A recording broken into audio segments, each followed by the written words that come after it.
3 years later, I stood at the window of our new top-floor office, watching the Chicago skyline stretch beneath the sunset. This city, once the place I came to with nothing but a suitcase, was now where Ryan and I had built a thriving financial empire. Reynolds and Carter Capital, the investment firm we founded, had become a leader in funding sustainable businesses.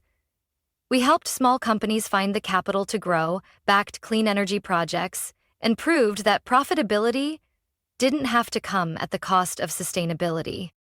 Everything happened faster than I expected. We started with a tiny office and a handful of employees. But after the first year, Ryan's reputation and sharp investment choices drove steady growth. I took on the role of COO, building out strong operational systems while Ryan focused on strategy and partnership expansion. We were the perfect team, not just in business, but in life. My life had completely transformed. I was no longer the girl frozen in front of a kitchen door, listening to her mother tear her down with a calm voice. I was no longer a confused young woman in a strange city, struggling to find a job just to get by. I was Julia Carter, and I was proud of who I had become. That evening, Ryan and I sat on the couch in our apartment, wine glasses in hand, unwinding after a long day. The company had achieved incredible success, and I couldn't believe that just 3 years earlier we were working out of a cramped little office. Ryan set his glass down and looked at me with thoughtful eyes. "Julia," he began, "I want to talk to you about a deal." I raised an eyebrow. "What kind of deal?" He paused, then pulled a folder from the glass table and slid it toward me.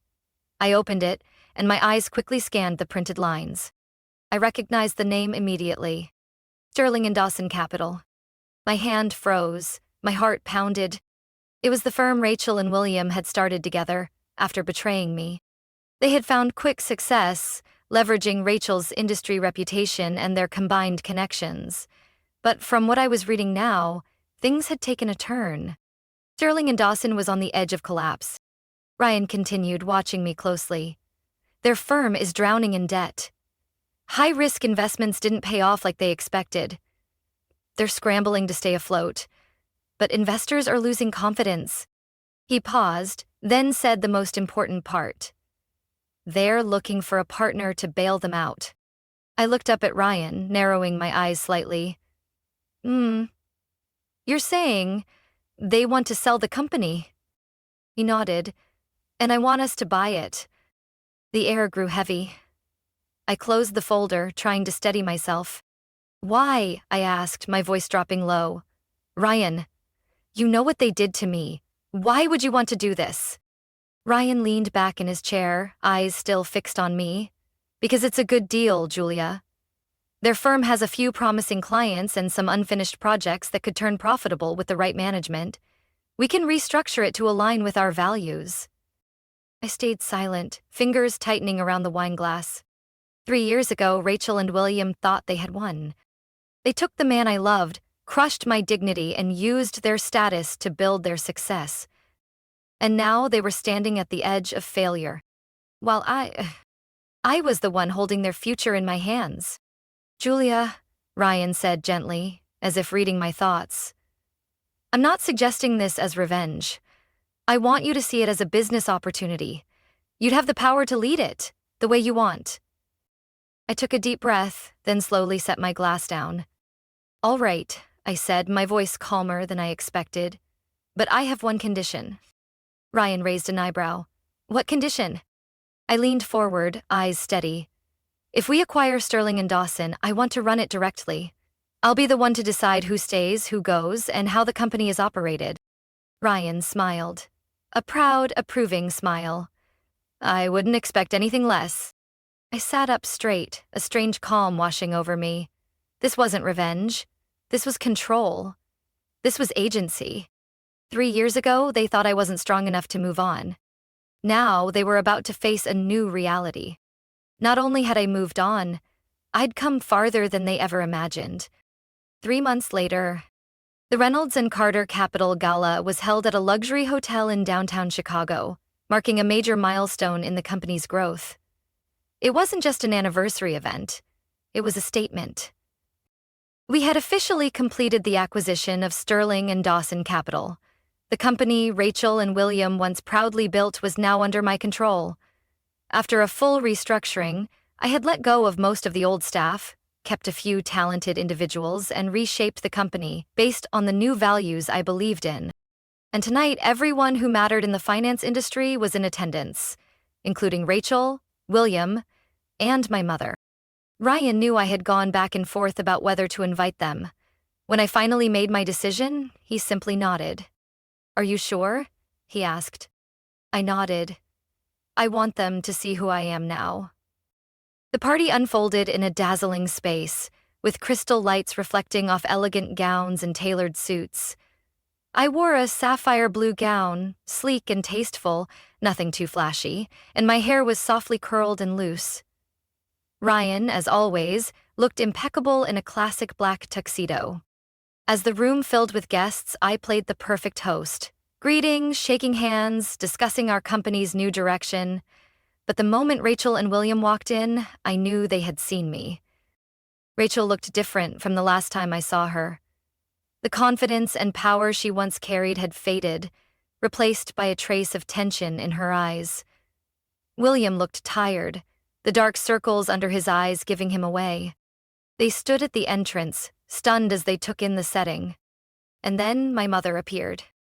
She wore an expensive dress, her face meticulously made up, her smile slightly strained as her eyes landed on me. As I calmly walked toward them, she was the first to speak. "Julia, you look stunning." I kept a polite smile. Not cold, but not exactly warm either. "Thank you, Mom. So do you."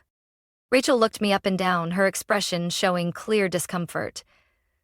"I'll admit, I didn't think you'd make it this far," she said, trying to sound composed. I took a sip of champagne, smiling. Not everyone gets the chance to prove themselves after being stepped on. William said nothing, just watched me silently, as if trying to figure out who I had become. Ryan approached, resting a hand gently on my back, a quiet signal that I wasn't standing alone anymore.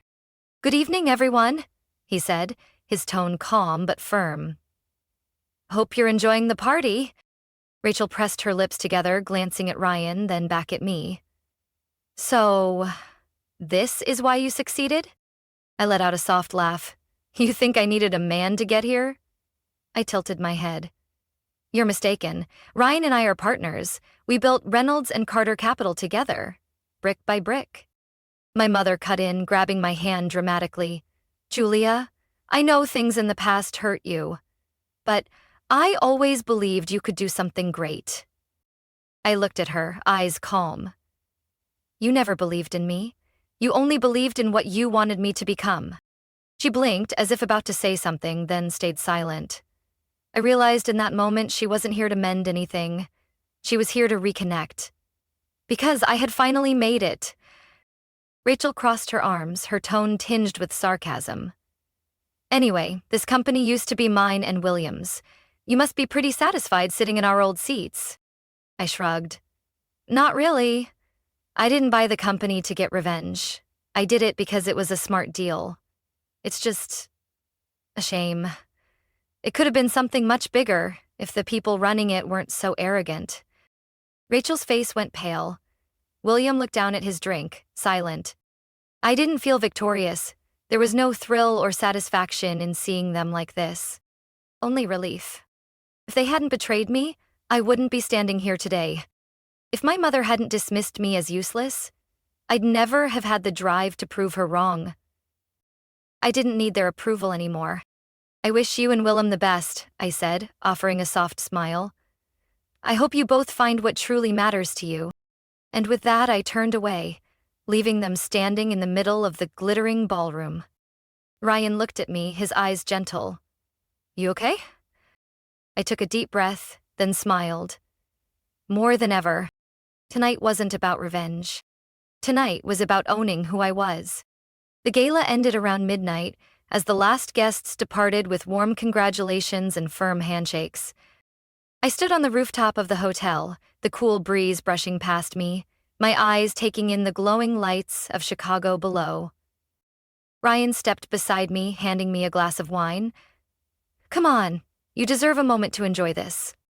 I smiled, taking the glass. You know, I used to think that when this day came, I'd feel victorious, that I'd feel satisfied seeing Rachel and William fall. Ryan didn't say anything. He just tilted his head, listening. I took a deep breath, letting the cool night air fill my lungs. But I don't feel that way. I turned to face him. There's no gloating, no satisfaction, just relief. Ryan smiled, gently placing a hand on my back. That's because you've come so much farther than they ever did, Julia. You don't need to prove anything anymore. I nodded and took a sip of wine. I no longer carried the weight of needing to prove to my mother that I wasn't a failure. I didn't need validation from Rachel or William. They had once been central figures in my life, but now they were simply part of the past. A past that had led me to this incredible present. Ryan took my hand, his fingers warm and steady. I have something for you. I raised an eyebrow, watching as he pulled a small velvet box from his jacket pocket. My heart skipped. He opened the box to reveal a simple, stunning diamond ring.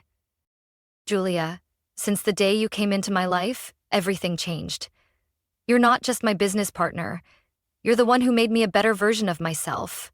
I can't imagine this life without you. My breath caught as I looked into his blue eyes. There wasn't a trace of doubt in them. Ryan knelt down, right there under the starlit Chicago sky. Will you marry me? I let out a soft laugh, tears welling in my eyes. You know, I used to think I didn't believe in love anymore. I glanced at the ring, then back at him. But then you came along, and you made me believe that love isn't about sacrifice or loss. It's about partnership and mutual respect. Ryan gently squeezed my hand. So, will you partner with me for the rest of our lives? I didn't hesitate. Yes, I whispered, nodding. I will. He stood, sliding the ring onto my finger, then pulled me into a tight embrace. I closed my eyes, feeling his heartbeat, his warm breath in my hair. I was no longer the girl standing in that kitchen, crushed by a mother who told her she wasn't enough. I was no longer the woman betrayed and lost in a strange city. I was Julia Carter. I was the woman who rebuilt her life from the ruins. And I had truly made it. 1 year later. Springtime in Chicago was beautiful. I sat in my office, watching the trees slowly turn green again, thinking about everything that had happened over the past 4 years. Ryan and I had gotten married in an intimate ceremony by Lake Michigan, surrounded only by our closest friends and chosen family, the people who had supported us every step of the way. Reynolds and Carter Capital continued to thrive, expanding into new areas. But for me, success wasn't just about money or recognition anymore. Success was waking up each morning knowing I was doing what I loved, with the person I loved by my side. Success was no longer being haunted by the past, no longer letting old wounds define who I was. Success was being able to look in the mirror and say, I'm truly happy. Ryan walked into the room with a soft smile. Ready for lunch, Mrs. Carter? I laughed and stood up. Never been more ready. He wrapped his arm around my waist, and together we walked out, stepping into the rhythm of a city I once called unfamiliar, but now it was home. The past was behind me, and I was finally free. Life doesn't always go according to plan. Sometimes, the pain and betrayal we experience push us beyond our limits and help us grow. Julia once thought she needed her family's approval, but in the end, she realized her true worth came from within. Her story isn't one of revenge, but of growth, love, and building a life to be proud of. Sometimes, the best thing we can do is let go of the past and move forward. What do you think about Julia's journey? If you were in her shoes, how would you face your past? Share your thoughts in the comments, and don't forget to follow the channel for more stories about life, family, and powerful lessons worth remembering. I stood frozen in front of the kitchen door, every word from my mother slicing through me like invisible blades.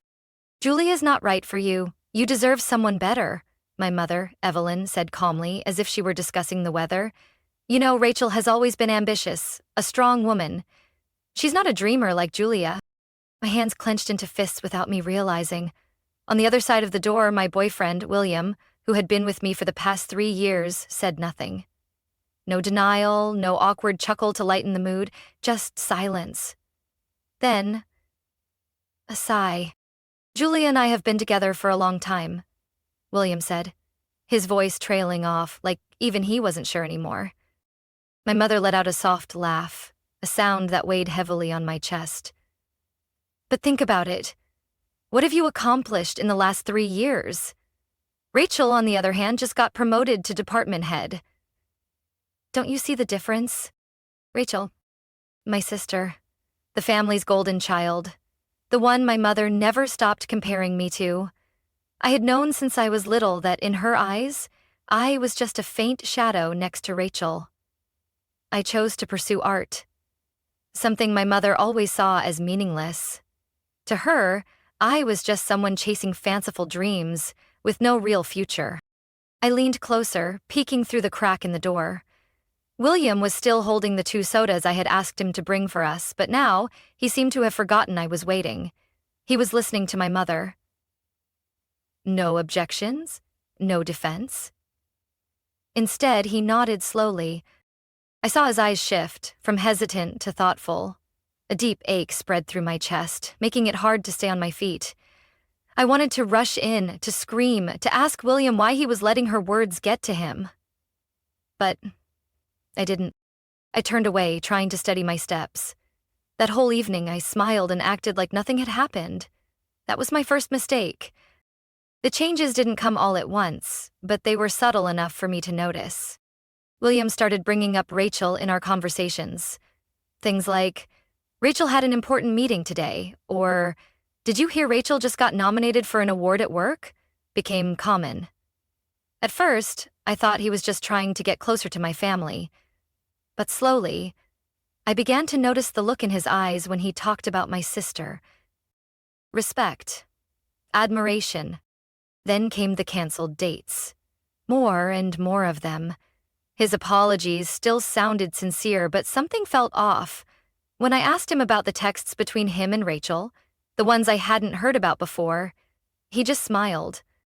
We just ran into each other in the city, William said casually. She's your family, Julia. Are we not allowed to talk? I stayed quiet, convincing myself I was overthinking, but I couldn't shake the feeling of being left out whenever we had dinner with my family.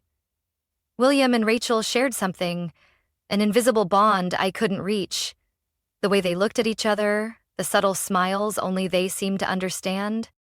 I felt like a stranger in my own relationship. And then one day, the truth hit me in the worst way. That day, I decided to surprise William. We used to dream about going to a concert by his favorite band, and I finally got the tickets. I wanted to see the joy in his eyes again, to remember what it felt like when we were happy. I still had the key to his apartment. We had planned to move in together next year. When I opened the door, I immediately knew something was wrong. A familiar beige coat hanging by the hook, a pair of high heels I never wore sitting by the bed. And then, I heard laughter. The bedroom door was slightly ajar, but what I saw inside was unmistakable. Rachel was leaning into William, her eyes shining with satisfaction. When I dropped the tickets onto the floor, they finally noticed I was there. I saw panic in William's eyes, but Rachel was different. She wasn't flustered. She didn't even bother hiding it. "Julia?" she said, her voice calm and cold. "You were going to find out, sooner or later." I stood there, feeling something inside me shatter. But I didn't cry. No, I wasn't going to cry in front of them. I tightened my fists and turned away. The anger would come later, but right then, all I felt was emptiness. But I stood in my mother's spotless kitchen, facing her, searching for a trace of remorse in her eyes. But all I saw was a cold indifference. "You're overreacting, Julia," my mother said, her voice so calm it gave me chills. She stirred her cup of Earl Grey tea gently, as if this conversation was nothing of importance. "Relationships end all the time. You can't cling to something like that forever." It felt like someone had slapped me in the face. "Really? You're talking about my 3-year relationship like it's worth nothing?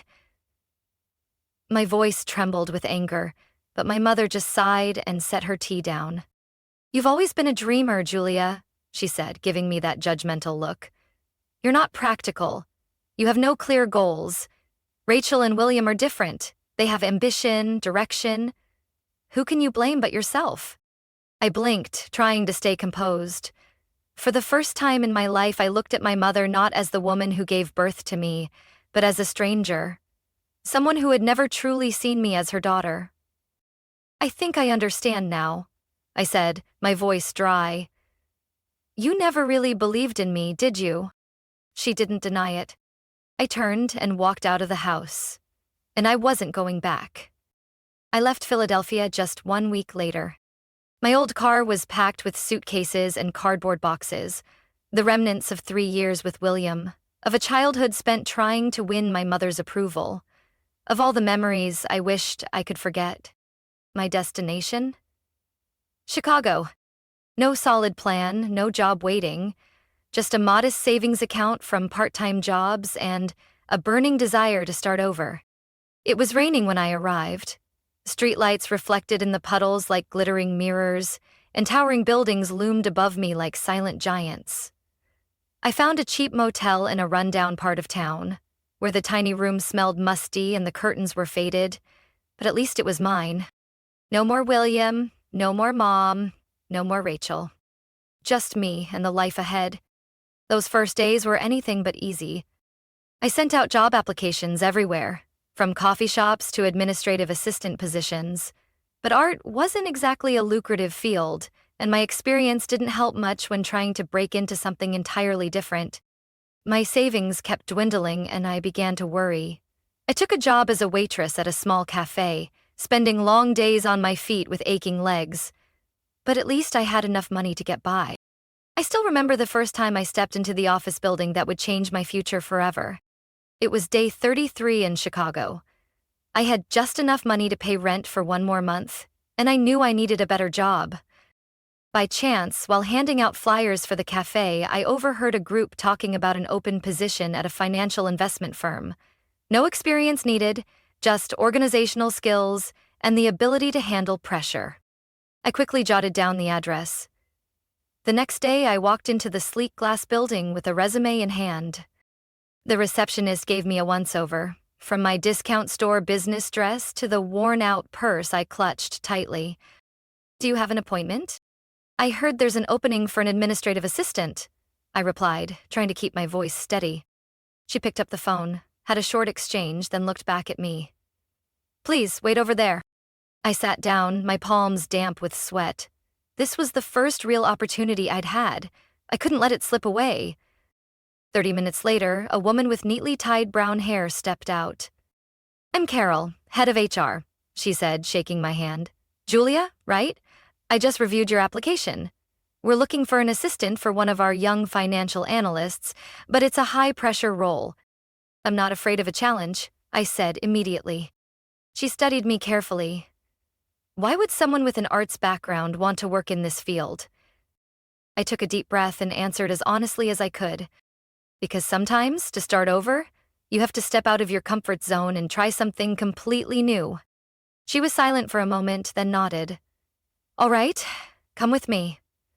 I'll introduce you to the person you'd be working with, if you're selected. I followed her down a long hallway into an office flooded with paperwork and cold LED lighting. The man sitting at the desk looked up as we entered. Julia, this is Ryan Carter, Carol introduced. He's the one you'll be assisting if you get the job. Ryan reached out to shake my hand.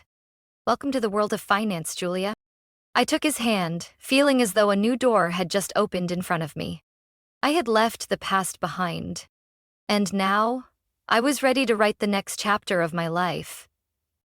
Working at Carter & Associates wasn't easy, but I had never felt more like I belonged anywhere. Ryan Carter was the kind of boss people both respected and feared.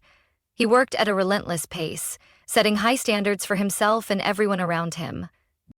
In the early days of being his assistant, I made plenty of mistakes, forgetting to attach files to emails, scheduling meetings at the wrong times, even spilling coffee on his desk. But instead of getting angry, Ryan just looked at me, lifted the stack of papers, and sighed. Julia, if you're planning to stick around, at least try to spill coffee on the less important documents, he said, dryly but not unkindly. I blushed. I'll do my best. And I really did.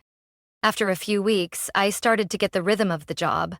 I learned to anticipate Ryan's needs before he said a word, organized his schedule to maximize efficiency, and, most importantly, I began to understand how he thought.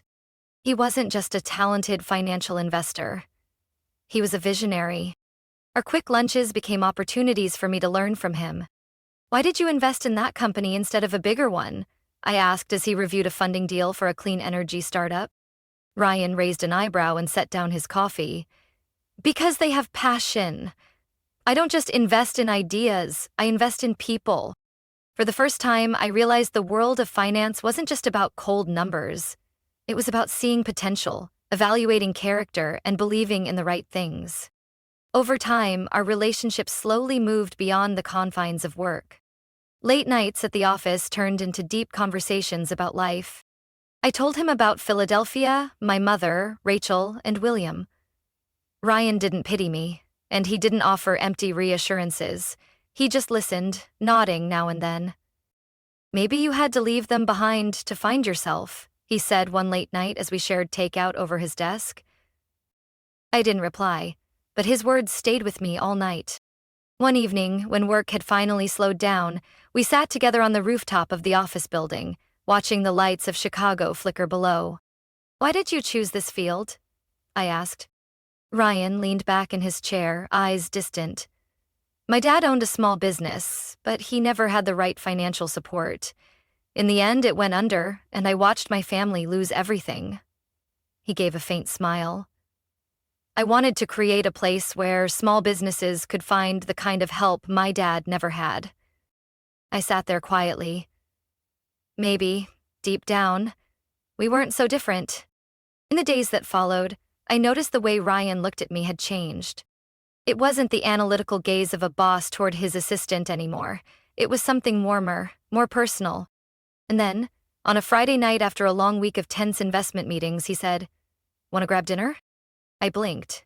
You mean as boss and assistant? Ryan gave a soft smile. As Ryan and Julia. That dinner had nothing to do with work. We talked about music, our favorite movies, and all the simple things we'd never had time to mention before. And when Ryan walked me all the way to my apartment door, I knew everything had changed. What we had wasn't some blazing fire from the start. It was a slow, steady warmth, like a comforting flame in the middle of a cold winter. But just when I thought I'd finally found where I belonged, Ryan made a proposal that shook me. "I'm leaving the company," he said during a late meeting. I froze. What? I want to start my own investment firm, a place where we can support sustainable businesses with real value. But I don't want to do it alone. I swallowed hard. What are you saying? Ryan looked at me, eyes steady. I want you to come with me. In that moment, I knew my life was standing at another crossroads. I could stay here, keep a stable job, or I could take a leap all over again. This time, not to escape the past, but to build the future I truly wanted. I looked him straight in the eye. Then where do we start?